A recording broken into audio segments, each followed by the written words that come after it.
Ghazali decode நண்பர்களுக்கு வணக்கம். நான் கசாலி. இன்னைக்கு நம்மளோட இந்த உள்ளூர் அரசியலை பற்றி டிஸ்கஸ் பண்ணுறதுக்கு நம்முடைய சகோதரர் தோழர் சுஃபியான் அவர்கள் இணைஞ்சிருக்காங்க. இன்னைக்கு ஜூன் 17, 2026. ஏன்னா டெய்லி ஏதாவது அந்த டேட்டை சொல்லி பழக்கம். சரி, சொல்லியாச்சு. சரி, இப்போ ரொம்ப முக்கியமாக நம்ம உள்ளூர் செய்தி அப்படின்னா, நம்ம தமிழ்நாட்டில் வாழ்ந்துட்டு இருக்கோம், வேறு வழி இல்லை.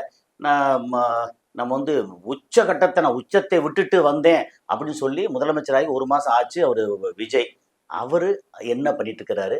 அவருக்கு முட்டு கொடுக்கறதுக்கு இவர் நம்ம மக்களையோ அல்லது எதிர்கட்சிகளையோ அல்லது யாரையோ தெருநாய்க்கு ஒப்பிட்டு பேசின லாரன்ஸு. அதுக்கப்புறம் எப்போ கரண்ட்டா என்ன அவர் நீங்கள் போராட்டம் பண்ணால் கூட கரண்ட் வந்துருமா அப்படின்னு சொல்லி ரொம்ப மக்கள்கிட்ட கேவலமாக மக்களை ரொம்ப இழிவாக பேசின மாஸ்டர் மகேந்திரன் என்கிற, அது வேற எந்த வார்த்தையும் சொல்ல முடியாது, ஒரு நடிகர் வச்சுக்கோங்க. நடிகர்னா வெளியில் நான் நடிகர்னு சொல்லி அலைஞ்சா கூட நீ எந்த படத்தில் நடிச்சப்பா அப்படின்னு கேட்குற அளவுக்கு இருக்கிறாரு. ஆனால் படத்தில் நடித்து பேர் வாங்கினாரோ இல்லையோ, இந்த மாதிரி ஒரு பேட்டி கொடுத்து எல்லாம் ட்ரோல் மெட்டலாகி கிழிச்சு தோரணம் கட்டிட்டாங்க. சரி, இப்போ இது சம்மந்தப்பட்டு நாம் கலந்துரையாடல் பண்ண போகிறோம். வழக்கம் போல் உங்களுடைய ஆதரவு, லைக் பட்டனை கிளிக் செய்து சப்ஸ்கிரைப் செய்து நண்பர்களுக்கு பகிர்ந்து ஹைப் பட்டனை கிளிக் செய்து ஆதரவு தாருங்கள். என்ன ஆதரவு தந்துட்டு இருக்கீங்க, அதுக்கு நன்றி. இனி தரப்போகிற ஆதரவுக்கும் அட்வான்ஸ் நன்றி. சார் வாங்க சார். நம்பர் 1, விஜய் இந்த 1 மாதம் தாண்டிடுச்சு. 6 மாதம்லாம் வெயிட் பண்ண முடியாது. ஏகப்பட்ட கற்பழிப்பு, ஏகப்பட்ட சட்ட ஒழுங்கு பிரச்சனை அப்படின்னு சொல்லி கேள்வி. நான் ஏற்கனவே திமுக இதுலேருந்து சட்ட ஒழுங்கு ரொம்ப கேவலமாக இருக்குன்னு திமுகவை கண்ணாப்படான்னு பேசியிருக்கேன். இன்னும் சொல்லனா அங்கே நடந்தது அப்படிங்கிறது இன்னும் பேசுவேன். இப்போ இந்த 1 மாதம் தாண்டிடுச்சு. இப்போ தாவேகா ஆட்சி, விஜயோட ஆட்சி, அவர் நடவடிக்கை, இப்போ சட்டம் ஒழுங்கு, அப்புறம் அவர் கமிட் பண்ண விஷயங்கள், இதெல்லாம் என்ன அப்படிங்கிற விஷயத்த உங்களுடைய பார்வையில கொஞ்சம் பகிர்ந்துக்கணும். இல்லை, இப்போ கடந்த மே மாதம் 10ஆம் தேதி அவர் பதவியேற்றார். இன்றைக்கு ஜூன் 10ஆம் தேதி தாண்டி இன்னைக்கு 17ஆம் தேதி, 17 கிட்டத்தட்ட ஒரு கிட்டத்தட்ட 37 நாள் ஆயிருக்கு. ஆமா, 37 நாள் ஆச்சு. 37 நாள்ல நாம முதல் பார்வையாக பார்க்கின்ற போது முழுமையான கண்ட்ரோல் எடுக்கவில்லை என்பது அந்த கிரேஸ் பீரியட் டைம் இருந்தாலும், சட்ட ஒழுங்குக்கான கிரேஸ் பீரியட் டைம் ஒன்றும் கிடையாது. பசிக்கிறதுக்கு கிரேஸ் பீரியட் கிடையாது. மத்த கொடுக்கலாம். இப்ப நிர்வாக ரீதியாக பிரச்சனைகள், திட்டங்களை மாற்றுவது, டாஸ்மாக் இதெல்லாம் பார்த்தலாம். கொலைகள் கொள்ளைக்கு ஒரு 6 மாசம் வரைக்கும் அப்படிதான் இருக்கும்னு சொன்னா, கற்பழிப்பு அதுக்கெல்லாம் டைம் கொடுக்க முடியாது. ஏனால் அவர் முதனடியாக ஒரு அரசாங்கம் வெற்றி பெற்ற உடனே டு பி கால் யார the concern the relevant police department, they must consideration. அது ஜெயலலிதா மேடம் பண்ணாங்க. ஆமா, will take an action immediately. கரெக்ட்டா பண்ணாங்க. அது எப்படின்னா 40 நாள் கழிச்சு ஒருத்தன் உயிருக்கு போராடிட்டு இருக்கிறனால தான் சட்டம் ஒழுங்கு. அப்ப இப்ப இந்த சட்ட ஒழுங்குல நீங்க சொல்ற வரக்கூடிய செய்திகள் I am here, lot of the message I got fulfill. ரொம்ப ஒரு என்ன சொல்றது bitterness experience. யாருக்கு எல்லோருக்குமே, மக்களுக்கு என்னடா இது 3 வயசு குழந்தைங்க, 3 வயசு குழந்தை. அது நேத்து பார்த்துட்டு எனக்கு ஒரு மாதிரி எப்படி அந்த செய்தியில நான் பாக்குறேன், நான் ரொம்ப கொஞ்சம் மனசு கஷ்டப்படுவேன். எனக்கு அதை பாக்குறதுக்கு தைரியம் இல்லை. சில செய்தியை பார்க்கவே மாட்டேன். இப்ப இதுக்கு எப்படி நீங்க டைம் 60 நாள், அது 6 மாசம் டைம் கொடுக்க முடியாது. அவர் பண்றது, அவர் கையில கண்ட்ரோல் கிடையாது. அவர் ஒழுங்கா பண்ணல, அவர் ஒழுங்கா நிர்வாகம் பண்ணல சார். மக்கள் ஓட்டர் ஏன்னா டிஎம்கே ரொம்ப மோசமா இருக்குன்னு தான் போட்டு போனாங்க. he has to take the all responsible. he should come openly and disclose everything. Meet பண்ண மாட்டாரு, சொல்லணும்ல.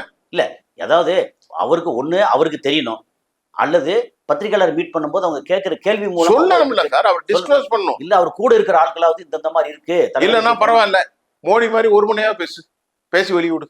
எங்க அதாவது திடீர்னு திருச்சி கிழக்கு போறாரு, வழக்கம் போல திமுகவுக்கும் டிவிகேக்கும் தான் போட்டி அப்படின்னு சொல்லிட்டு பல வழி சொல்றாரு. இப்ப மக்கள் அவருக்கு ஓட்டு போட்டது கூட நான் கூட நிறைய பேர் பார்த்தேன். எல்லாரும் 41% கண்மூடி போடல, போட்டிருக்காங்க. நேத்து கூட லிப்ட்ல வரும்போது ஒரு லேட் சொன்னாங்க, டிஎம்கேக்கு எதிர்ப்புலாம் ஒண்ணும் இல்லை சார், எங்களுக்கு ஒரு மாற்றம் வேணும்னு போட்டாங்க. அப்ப அந்த மாதிரி ஆட்கள்லாம் ஆன்டி இன்கம்பன்சி சம்பாதிக்கக்கூடிய வாய்ப்பு உண்டு. ஏன்னா உயிர் மூச்சு சார். அதாவது ஒரு 6 மாசத்துக்கு மூச்சை கலத்தி விட்டு நீங்க வாழுங்கண்டா அப்படி வாழ முடியும். இதை உதாரணத்துக்கு என்ன சொல்லணும்னா, நமக்கு நீங்க கொடுத்துருக்கீங்க சட்டை இதை விட பளபளன்னு ஒரு 10,000 ரூபாய்க்கு ஒரு சட்டை வாங்கி போடுறது 6 மாசம் கழிச்சு போடலாம். ஆனா சாப்பிட்ற பசி இருக்குல்ல, அதுக்கு முதல்ல 6 மாசம் கழிச்சு வெயிட் பண்ண முடியாது. மூச்சு வாங்குறதோ சாப்பாடோ முடியாது. அப்ப இது அத்தியாவசியம் ஒன்று இருக்குல்ல, நெசசிட்டி கம்ஃபர்ட், லக்ஸுரி. ஆமா நீங்க 2500 ரூபா சொன்னது லக்ஸுரியா இருக்கட்டும். ஆமா ஓகே, பஸ்ல வந்து தமிழ்நாடு முழுக்க ஃப்ரீனது லக்ஸுரியா இருக்கட்டும். கம்ஃபர்ட்டே விட்டுருங்க. கம்ஃபர்ட் விட்டுருவோம். நெசசிட்டி நெசசிட்டி தான் அடிப்படை. நெசசிட்டி அடிப்படை வந்து அடிப்படை. நீங்க எதை சொல்லிட்டு வந்தீங்க? சட்டம் ஒழுங்கு சந்தி சிரிக்குது நீங்க. Sir necessity which means respiratory system of the body. ஆமா, The autonomous body it has a filled modified with lot of tissue. ஆனா ரெஸ்பிரேட்டரி சிஸ்டத்தை கொஞ்சம் எடுத்து விட்டுமா? அதானே. அப்ப வந்து நீ எடுத்து விட்டா ஃபங்க்ஷன் ஆகுமா? அதான் மூச்சு வந்து நீங்க 6 மாசம் புடிச்சுங்கன்னு நீக்க முடியாது. முடி வெட்டாம இருக்கலாம். முடி வெட்டாம இருக்கலாம். முடி வெட்டாம இருக்கலாம். குளிக்காம கூட இருந்தலாம் கூட. குளிக்காம கூட இருக்கலாம். ஆமா இல்லையா? இல்ல இல்ல Dress கழுத்துல நகை போடாம இருக்கலாம். ம். இல்ல கொஞ்சம் ரெஸ்பிரேட்டரி சிஸ்டத்தை கட் பண்ணி விட்டு ஒரு 6 மாசம் கழிச்சு கனெக்ஷன் பண்ண முடியும். அந்த மாதிரி அது மாதிரி இவரோட சரி. சட்ட ஒழுங்கு ஒரு அரசாங்கத்தினுடைய மூச்சுக்குழல். சோ கேவலமா இருக்கு அப்படின்னு சொல்றீங்க இப்போ. டவுட்டே இல்ல. டவுட் இதுக்கு வந்து என்னன்னா ரொம்ப கஷ்டமா இருக்கு. இதுக்கு இங்க தாவேகா விர்ச்சுவல் பாய்ஸ் வந்து முட்டு கொடுக்குறாங்க பாருங்க. அவர் என்ன செய்வார் இப்படியா அப்படியான்னு சொல்லி பயங்கரமா முட்டு அவர் என்ன செய்வாரோ நீ சொன்னா அதான் இது பூரா அங்க பஸ் மேல நின்னுட்டு ஒண்ணுன்னா சிஎம் சார் அப்படின்னு சொன்னார்ல. மக்கள் இப்ப நம்ம நம்பினாங்க. இந்த இடத்துல வந்து நம்ம திமுகவே அண்ணா திமுக பத்தி பேசவே இல்லை. நம்ம பேசுற முழுக்க தாவேகா என்னெல்லாம் சொல்லிட்டு வந்துச்சோ ஏன் செய்யற. இப்ப 1000 ரூபாய் போடணும்ல, போன மாசம் கஷ்டப்பட்டு போட்டாங்க. இந்த மாசம் இன்னும் போட்டாங்களான்னு தெரியல. ஒருவேளை போட்டிருந்தா சந்தோஷம். 1000 ரூபாய் மாசம் 1,31,00,000 பேருக்கு. இப்ப 1000 ரூபாய் முக்கியம் இல்ல சார். இப்ப உயிர் வாழ்றது முக்கியம். உயிர் பச்சை வாழ்றதுக்கு பிள்ளைகளை 3 வயசு குழந்தைய கசக்கிருக்கான்னா எத்தனைங்க அட கடவுளே பயங்கரம். இது. இந்த ஃபீலிங் மனசு வந்து கல்லா. ஒரு முதலமைச்சர் ஆகலாம், நடிகர் ஆகலாம், பெரிய ஆளா இருக்கலாம், பணக்காரனா இருக்கலாம், எல்லாம் இருக்கலாம். ஆனா மனசுன்னு ஒன்று இருக்குல்ல. ராத்திரி படுத்தா கண்ணை மூடுனா நினைவுகள் வரும்ல. நம்மள மக்கள் வந்து இப்படி தூக்கி கொண்டாடி நமக்கு இவ்வளவு பெரிய சிம்மாசனத்தை கொடுத்துருக்காங்க. 41 பேர் கொலை நடந்துச்சு. எனக்கு சம்மந்தம் இது வரைக்கும் ஒரு வருத்தம். எனக்கு சம்மந்தம் இல்லைன்னு சொல்லிட்டீங்க. இது வரைக்கும் டிஎம்கே தான் அதுக்கு காரணம். சரிங்க, டிஎம்கே காரணம்னா யாரு போறனால நடந்துச்சு இல்ல? அதுக்கு முன்னாடி ஒரு வாரத்துக்கு எடப்பாடி போனார், அப்ப நடந்துச்சா? அப்ப நீங்க போனாலும் நடந்துச்சு. அதாவது ரகசியமா கூட இது கூட வந்ததுக்கு அப்புறம் கூட.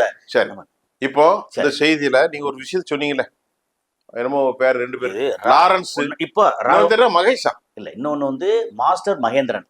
மாஸ்டர் மகேந்திரன். இப்ப ஃபர்ஸ்ட் ராகவா லாரன்ஸ் நான் சொல்றேன். நீங்க தான் சொல்லுங்க. நான் அந்த செய்தி பத்தி எனக்கு என்னன்னா, நாலேஜ் இல்ல. ராகவா லாரன்ஸ் வந்து நான் வந்து அரசியல்ல குதிக்க போறேன் அப்படின்னு சொல்றாரு. அது எப்ப குதிக்க போறேன் என்னங்கிறத, நான் வந்து அரசியல்ல சேரலாமா என்னங்கிறத ரசிகர்கள் நீங்க வந்து எனக்கு சொல்லுங்க அப்படின்னு சொல்லி ஒரு வாய்ஸ் கொடுத்தாரு, வீடியோ போட்டாரு. அதுக்கப்புறம் சரி சொல்லியிருக்காங்க, நான் ஒரு நல்ல முடிவா எடுக்க போறேன், எங்க அம்மாட்ட கேட்டுட்டு அதுக்கப்புறம் ரசிகர்களோட முடிவு பற்றி நான் வந்து ஒரு நல்ல முடிவா சொல்றேன். சரி, அப்போ வந்து தாவேகாவோட ஆட்சி எப்படி இருக்குன்னு கேட்குறாங்க. அப்போ என்ன சொன்னா, இப்போதான் புதுசா வந்திருக்காங்க. இப்போ நம்ம ஒரு ஏரியாவில், அதுக்கு உதாரணம் சொல்றாரு, ஒரு ஏரியா புதுசாக வந்து வீட்டுக்கு போகிறோம், வீடு பளபளப்பாக இருக்குது, உள்ளே போனால் தான் எந்த பைப் ரிப்பேர் இது ரிப்பேர் அப்படின்னு சொல்லி எல்லாம் தெரியுது. அப்புறம் புதுசாக ஒரு தெருவுக்கு போனால் நாய் வந்து பார்த்து முதல்ல வந்து ஒரு குலைக்கும், அதுக்கு பிடிச்ச பிஸ்கட்டை போடணும். சில நாய்களுக்கு பிரியாணி போடணும். யோசிச்சு பாருங்க. அப்போ லாரன்ஸ் இவன் பேச்சே சரியில்லையே. அப்போ இது நாய்கள் சொல்றான். அதான் சில நாய்களுக்கு நான்வெஜ் தான் பிடிக்கும், பிரியாணி போடணும். அப்ப யார சொல்றாரு? அங்க எதிர்கட்சியில வந்து குரல் கொடுக்குறவங்களை சொல்றாரா? பத்திரிகையாளர்கள் வந்து எதிர்த்து பேசுறாங்கல்ல, தாவேகா சரியில்லைன்னு சொல்லி எதிர்த்து பேசுறாங்க, அவங்கள சொல்றாரா? அல்லது மக்கள் பேசுறாங்க இல்லையா, மக்களை சொல்றாரா? அரசியலுக்கு உள்ள வர்றதுக்கு உள்ளேயே இவ்வளோ. நான் கேக்குறேன், மிஸ்டர் லாரன்ஸ் அவர்களுக்கு என்ன தெரியும்? ராகவுக்கு உனக்கு எதுவுமே தெரியாது சார், அரசியலே தெரியாது. டான்ஸ் மாஸ்டர், டைரக்டர், இங்கதான் தெரியுமா? ஆனா நிறைய பேருக்கு அவர் என்ன பண்ணிருக்காருன்னா, நிறைய பேருக்கு தான் சொந்த காசுல உதவி பண்ணிருக்காரு. அது பண்ணிட்டு போதும் சார். அது வந்து ஒரு என்ஜிஓ போதும், ஒரு சாதாரண தனி. அப்படி பாத்தீங்கன்னா சூர்யா பண்ணாத உதவியா 7000 பேர் படிக்க. அவர் என்னைக்காவது பேசியிருக்காரா? எதுவும் பேசல, அமைதியா சொல்ல. இந்த மாதிரி கடும் நாய் எல்லாம் பேசுவாரா? என்ன பேச்சுங்க அது சார்? ஜனநாயகத்துல ஒவ்வொரு ஒரு விளிமியங்கள்ல ஒவ்வொரு மாற்று இது இப்படி ஒரு கேவலமான மனநிலையில் இருக்கிற ஒருத்தர், வன்மம் பிடிச்ச ஒருத்தர் அரசியலுக்கு டொபுக்கடின்னு குதிக்க போறாராம். மக்களுக்கு வந்து இப்ப 1 லட்சம் பேருக்கு நல்லது செய்யறேன், 1 கோடி பேருக்கு செய்யணும். வார்த்தைகள் பாருங்க, கல்லால் அடிப்பதும் விட கொடுமை சொல்லால் அடிப்பது. ஏன்னா நீங்க இப்படி பேசக்கூடாது. நாய்கள், பிரியாணிகள், அத உதாரணத்தை பாருங்க. அதாவது சில நாய்களுக்கு அதுக்கு பிடிச்ச பிஸ்கட் போடணும், இல்ல குலைக்கும். அப்ப என்ன அர்த்தம்? தாவேகாவை பத்தி யாராவது விமர்சனம் பண்ண நாய்களா? இப்ப நம்ம பேசுறோம், இப்ப நாய் பேசுறாங்க, மீடியாக்கள் பேசுறாங்க. இதை வச்சு மீடியாக்கள் இருக்காங்கல்ல, அப்படியே அடங்கி ஒடுங்கி போய் கிடக்காங்களா? இல்ல அவங்களுக்கு ஒண்ணும் தெரியாது, கேள்வி தெரியல, கேட்கவே தெரியாது. உணர்வு இல்லைங்க. அதாவது மீடியாவை நடத்தக்கூடிய ஓனரா இருக்கட்டும். சரி, அதை விடுங்க. அடுத்து ஒருத்தர் சொன்னீங்களே, சரி, இது இந்த மாதிரி பேசிட்டாரா? இது இவரை வச்சு ராகவா லாரன்ஸ். ராகவா லாரன்ஸ் கொழுப்பின் உச்சகட்டம், திமிரின் உச்சகட்டம், திமிரின் வன்மத்தின் உச்சம். வன்மத்தின் உச்சகட்டம். சரி, இவரு இப்படி பேச நிறைய பேர் அடுத்து இன்னொருத்தர் சொன்னீங்களே, அப்புறம் மாஸ்டர். இன்னொருத்தர் யாருன்னா மாஸ்டர் மகேந்திரன். ஆ. அவர் என்னன்னா முன்னாடி வந்து இந்த சரத்குமார் படம் என்னன்னா நாட்டாமைன்னு ஒரு படம் வந்துச்சு. ஆமா. நாட்டாமை படத்துல இந்த 2 பேர் வந்து தப்பு பண்ணாங்க அப்படிங்கிறதுக்கு சாட்சியா வந்து ஒரு சின்ன பையன் வருவான் 30 வருஷத்துக்கு முன்னாடி. இந்த பையன் தான் அவன். அந்த பையன் தான் என்ன, ஆமா நான் பார்த்தேன், இவங்க 2 பேரும் அவர் அண்ணன் அவர் கூட கூட்டு போனாரு அப்படின்னு சொல்லி சாட்சி சொல்லுவான். இப்ப அவனுக்கு ஒரு 35 வயசு இருக்குமா? அவனுக்கு 35 வயசு இருக்கலாம். 30 வருஷத்துக்கு முன்னாடி வந்துச்சு. அப்ப பையனுக்கு வந்து 10 வயசு அப்படின்னா 8 வயசு அப்படின்னா இப்ப 35 38 வயசு 40 வயசு இருக்கும். 40 40க்கு உள்ள 40க்குள்ள 38 வயசு. அவன் வந்து வேற வேற படங்கள் சின்ன சின்ன படங்களா ட்ரை பண்ணி நடிச்சுட்டே இருக்காப்புல. அதான் மாஸ்டர். அந்த மாஸ்டர் மகேந்திரன். நான் வந்து சினிமா விமர்சகர்களே எதிர்க்கக்கூடிய சினிமாக்காரர்கள் அப்படின்னு சொல்லி நீயா நானா நடந்துச்சு ஒரு 6-7 மாசம் முன்னாடி. அதுல நானும் கலந்துக்கிட்டேன்.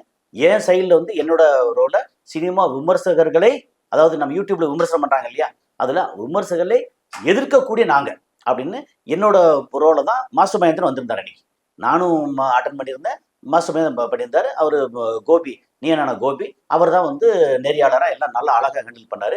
அன்னைக்கு வந்து நல்லாவே பேசவும் செஞ்சார். ஏன் இப்படி பண்றீங்க, டைம் கொடுங்க, இப்படி பண்ணுன்னு அந்த மாஸ்டர் மகேந்திரன் அன்னைக்கு வந்து சிறப்பாக பேசினாரு. நீயா நானால நான் கூட தான் இருந்தேன். ஓகே. ஆனா இப்ப பாத்தீங்கன்னா தாவேகா இதை பத்தி பேசும்போது கரண்ட் இப்போ இதையும் சொல்லிடுறேன். பவர் கட் இருக்குல்ல, உண்மையிலே நான் இருக்கிறது வந்து மதுரை வயல் ஏரியா, நீங்க அதை தாண்டி அங்க இருக்கீங்க. பவர் கட்டு தாங்கவே முடியல. ஐயோ, நைட்டெல்லாம் பார்த்தா லோ வோல்டேஜ்னா லோ வோல்டேஜ், அவ்வளோ மோசமா அவ்வளோ கேவலமா இருக்கு பவர் கட்டு. நைட்டு தூங்க முடியல, ஃபேனாவது ஓடணும்ல. என்னன்னா இதுக்கு முன்னாடி 2006லேருந்து 2011 வரைக்கும் கலைஞர் ஆட்சியில் வந்து பவர் கட்டு எக்கச்சக்கமா இருந்துச்சு. ஓகே. அப்போ வந்து ஆற்காடு வீராசாமி தான் வந்து மின்சாரத்துறை அமைச்சர். அவரு ஆற்காடு வீராசாமியா பவர் கட்டு வீராசாமியா அப்படின்னு சொல்ற அளவுக்கு ஆட்சியே போயிட்டேன். உண்மையில ஆட்சி போனதுக்கு 2011 ஆட்சி போனதுக்கு முக்கியமான காரணம் பவர் கட்டு. இப்ப பாத்தீங்கன்னா பகல்ல பார்த்தா ஷட் டவுனு. அப்புறம் இப்போ கடந்த ஒரு 4 நாளா என்னாச்சுன்னா அந்த பக்கம் நான் இருக்க வீட்டு பக்கத்துல கரண்ட் ஒழுங்கா வரவே இல்லை. ஃபோன் பண்ணி கேட்டா வேற வழி இல்லாம நிறைய நேரம் ஃபோன் எடுக்கிறது இல்லை. சில நேரம் ஃபோன் எடுத்து பேசுறாங்க. பேசுறவங்க வந்து பயந்து பேசுறாங்க. ஏன்னா அவங்க வந்து ஊழியர்கள் தானே. சார் இந்த மாதிரி டிரான்ஸ்ஃபார்மர் எரிஞ்சு போச்சு, அதை மாத்திட்டோம். ஆனா 3வது வாட்டி மாத்தினதுக்கு அப்புறமா டிரான்ஸ்ஃபார்மர் வந்து திரும்ப எரியுது, அது கரெக்டா இல்லை. ஏங்க அப்ப 3வது வாட்டி மாத்துறீங்கன்னா நீங்க வந்து நல்ல வந்து குவாலிட்டியான டிரான்ஸ்ஃபார்மர் வாங்கலையா, ஏன் ஊழல் பண்ணிட்டாங்களா டிரான்ஸ்ஃபார்மர்ல? பல செய்திகள் என்ன அப்படின்னு சொல்லி எல்லாம் பேசுறோம். இல்லை சார் எங்களுக்கு தெரியல சார், நாங்கள் மாத்துறோம், ஆனால் திரும்ப எரிஞ்சு போயிருது சார், நாங்கள் இது மாற்றி இனிமேல் வந்து பிரச்சனை வராத அளவுக்கு நாங்கள் பார்த்துக்கிட்டு இருக்கோம் சார் அப்படின்னு சொல்லி அந்த ஊழியர் வந்து உண்மையிலே பொறுப்பாக பேசினார். ஏன்னா போட்டு புல்லும் பிடிக்க, நான் ஃபோனில் தான் பேசினேன், புல்லும் பிடிக்கிறாங்க. அங்கே போய் நேரம் உட்காந்துறாங்க. என்னையா பண்ணுறாங்கன்னா விடிய தூங்காம பகல்ல வேலைக்கு போறவங்க போக முடியாம இது வந்து கடந்த 1.5 மாசமா நடந்துகிட்டே இருக்கு பவர் கட்டு. கேட்டா திமுக காரங்க பவர் கட் பண்றாங்க. சரியா? திமுக காரங்க வந்து இப்ப வரைக்கும், நீ ஆட்சியில இருக்க, இப்ப வரைக்கும் திமுக காரங்க வந்து இது பவர் கட் பண்ண முடியுதா? நீ என்ன பண்ணிட்டு இருக்கப்போ? கையில அதிகாரம் இருக்குல்ல, என்ன பண்ணிட்டு இருக்க? சட்டம் ஒழுங்கு, அதுக்கப்புறம் யார் என்ன பண்றான்ற அத்தனை டீட்டெயில், உளவுத்துறை, போலீஸ் எல்லாம் கையில இருக்குல்ல, நீ என்ன பண்ணிட்டு இருக்கப்போ? வேடிக்கை பார்ப்பியா? அப்போ பவர் கட்டு உண்மையிலேயே அவ்வளோ மட்டமா மோசமா இருக்கு. அந்த பவர் கட்டை பத்தி கேட்டா மாஸ்டர் மகேந்திரன் என்ன சொல்றாரு தெரியுமா? இதெல்லாம் நீங்க வந்து உடனே போராட்டம் பண்ணிட்டா உடனே பவர் வந்துருமா? அவர் இப்பதானே வந்திருக்காருங்க, அவர் எல்லாம் கரெக்டா பண்ணுவாருங்க. நீங்க வந்து இல்லை, நான் பாருங்க சூரியன்ல இருந்து எடுத்து சோலார் சிஸ்டம் போட்டு நான் பண்ணிட்டு இருக்கேன். 2 வயர ஷோரூம்னு எனக்கு ஃபேன் ஓடிக்கிட்டு இருக்கு. அப்படி இப்போ கரண்ட் வேணும்னா என் வீட்டில் வந்து எடுத்துட்டு போங்க அப்படின்னு ஒன்று. அப்போ வீட்டில் என்ன வந்து பக்கெட்டை கொண்டு போய் இல்லை பையை கொண்டு போய் ரேஷன் கடைக்கு போன மாதிரி பையை கொண்டு போய் கரண்டா மாசம் இந்த வீட்டில் இருந்து எடுத்து வர முடியுமா? அதுக்கு டோல் போட்டாங்க. ஒரு பெரிய கியூ நிற்குது. கேட்டா எங்க போறீங்க? அந்த மாஸ்டர் மகேந்திரன் அந்த வீட்டில் வந்து கரண்ட் கொண்டு போறேன். அப்புறம் வடிவேலு 2 பையை சுமக்குடியா கொண்டு வராரு. நல்ல பையன்ப்பா, நல்ல மனசுக்காரரு, 2 பை நிறைய கரண்ட் கொடுத்துட்டாரு, இன்னொரு பை கொண்டு போனா கூட கரண்ட் கொடுத்துருப்பாரு போல இருக்கு அப்படின்னு கரண்ட்டை பத்தி பேசக்கூடிய ஒரு அறிவுகட்ட மாஸ்டர் மகேந்திரன். ஒன்றும் தெரியாது. இல்ல, நான் ஏன் அறிவுகட்ட இந்த வார்த்தையை சொல்றேன் அப்படின்னா, இந்த வார்த்தையை பேசலாமா? நீ யாரு இதை பத்தி பேசுறதுக்கு? கரண்ட்ல வந்து இங்க வந்து அவ்வளோ பேரும் அவிஞ்சு குமஞ்சு போய் கிடக்காங்க. இப்ப இது சரி, இப்ப வந்து புதுசா வருதா? இதுக்கு முன்னாடி 5 வருஷம் வந்து திமுக ஆட்சி பண்ணாங்கல்ல, பவர் கட் வரல. அன்னைக்கு இதே அதிகாரிகள் தானே, உன்னை அதிகாரிகளை உன்னால வந்து ஹேண்டில் பண்ண முடியல. ஆனா என்ன ஆச்சு அப்போ? அதிகாரிகளை பண்ண முடியல. அமைச்சர் இவர் தானே, நம்ம நிர்மல்குமார். யாருன்னு தெரியல. நிர்மல் தான். நமக்கு கேள்வி கேட்கறது வந்து விஜய் தான் கேட்போம். அவர் தான் முதலமைச்சர். சரி, இது இப்போ நடந்துச்சா? இந்த ஆட்சியில சட்டம் ஒழுங்கு நல்லா இல்ல. 17வது இல்ல கரண்ட் விஷயம் பெரிய விவகாரம். எம்எஸ்எம்இ இல்லைங்க, இங்க வந்து எம்எஸ்எம்இ, ஆமா, சின்ன சின்ன தொழில் பூரா பாடா பட்டு கிடக்காங்க. Medium and small scale industries வந்து கம்ப்ளீட்டா ஷட் டவுன். அப்புறம் வந்து இன்னொரு பிரச்சனை, தூக்கம் வரலைங்க. நான் காலையில வேலைக்கு போக முடியல, ஆபீஸ்க்கு போக முடியல. அப்புறம் இது ஸ்கூலுக்கு காலேஜுக்கு பசங்களை அனுப்ப முடியல. காலையில வந்து மிக்சி வந்து அப்படி டக்குன்னு கட் ஆயிருது. மிக்சி இல்ல, ஒண்ணு இல்ல. முக்கியம் வந்து சட்டம் ஒழுங்கு, கரண்ட், ரெண்டுமே முக்கியம். எங்க எந்த வேலையும் நடக்கல, உருப்படியா இல்ல, ஒண்ணு இல்ல. ஆனா ஆட்களோட கூட நின்று போட்டோ எடுத்து இதே போட்டு நீ போட்டோ எடுக்க தப்பு இல்ல. முதல்ல இதை பாருங்க ஐயா. அதுக்கு தானே உங்களுக்கு வந்து அவ்வளவு அதிகாரத்தை தூக்கி கொடுத்துருக்கு. தப்பா கொடுத்துட்டோமோ அப்படின்னு எல்லாரும் ஃபீல் பண்ணி முடிக்கிறதுக்கு முன்னாடி திருந்திருங்க. இந்த மாதிரி ஆட்களை வச்சு, உங்களுக்கு முட்டு கொடுக்குற ஆட்களை வச்சு வீணா போயிடாதீங்க அப்படிங்கிற ஒரு எச்சரிக்கை பதிவு தான் இந்த இது. அவ்வளவு நம்ம வந்து நம்ம கலந்து பேசிக்கிட்டோம். என்னோட ஆதங்கத்தையும் சொல்லிட்டேன். என்னன்னா, ஒரு தனி மனிதனா, ஒரு இங்க தமிழ்நாட்டில் இருக்கக்கூடிய, அது சென்னையில வசிக்கக்கூடிய ஒரு சாதாரண ஒரு ஆளா நம்ம படுற பாட்டை எடுத்து சொல்றோம். இது அங்க காதுக்கு போய் சேருதா, சேரட்டும். சேரலையா பரவாயில்ல. எதுவா இருந்தாலும் இதுக்கான விளைவுகள் வந்து நல்லா பண்ணா நல்ல விளைவு கிடைக்கும். ஏன்னா நம்ம பேசுறது வந்து எல்லாருக்கும் போகுது. அதனால அவங்களும் பார்க்கட்டும், பார்த்து அட்லீஸ்ட் திருந்தட்டுமே. நம்ம பேசுறது வந்து யாருக்காக இதுல வந்து திமுக முட்டு கொடுத்தோ, அண்ணா திமுக முட்டு கொடுத்தோ, இல்ல நாம் தமிழர் கட்சிக்கு முட்டு கொடுத்தோ, அதுல ஒண்ணும் கிடையாது. நீங்க வந்திருக்கீங்க, உங்களை ஆதரிக்கிறோம். ஆனா நல்லது பண்ணுங்க. தப்பா பண்ணீங்கன்னா அதுக்கு விமர்சனம் பண்றோம். அந்த விமர்சனத்தை ஒரு நேர்கொண்ட பார்வையில் எடுத்துக்கங்க. That should be transparency. அது கண்டிப்பாக வெளிப்புற தன்மையாக இருக்கணும். நம்ம எல்லாத்தையும் விமர்சனம் பண்ணுவோம். அந்த ஏன்னா நாங்க bring that the grievances of the society. ஆமா, மக்களுடைய வந்து என்ன சொல்றது, மனத்தாங்களை தான் செய்தியாக ஏது திமுக வந்து வச்சு செய்யும். என்ன செஞ்ச நீ வந்து எனக்கே இவ்வளவு நடந்திருக்கியா? திமுக வந்து அவ்வளவு கேவலமா நடந்துக்கிட்டாங்க. திமுக வந்து தோற்கடிக்கப்பட வேண்டிய கட்சி அப்படின்னு சொல்லி நான் சொன்னேன். ஆனா இந்த விஷயங்கள் இப்ப பாத்தீங்கன்னா, இவரு திமுக பரவாயில்லையோ அப்படின்னு கொண்டு வந்துடாதீங்க அப்படின்னு சொல்றான். நீங்க புதுசா இருக்கலாம், ஆனா அதுக்காக வந்து மூச்சு விடாம முடியாம சாப்பிடாம பட்டினியா கிடக்க முடியாது. மக்களுக்கு அடிப்படை வசதி எல்லாம் பண்ணுங்க. அப்புறம் எக்ஸஸா உள்ளதெல்லாம் பின்னாடி பண்ணுங்க, தப்பு இல்லை அப்படிங்கிறதான். எனவே ரொம்ப நன்றி சார்.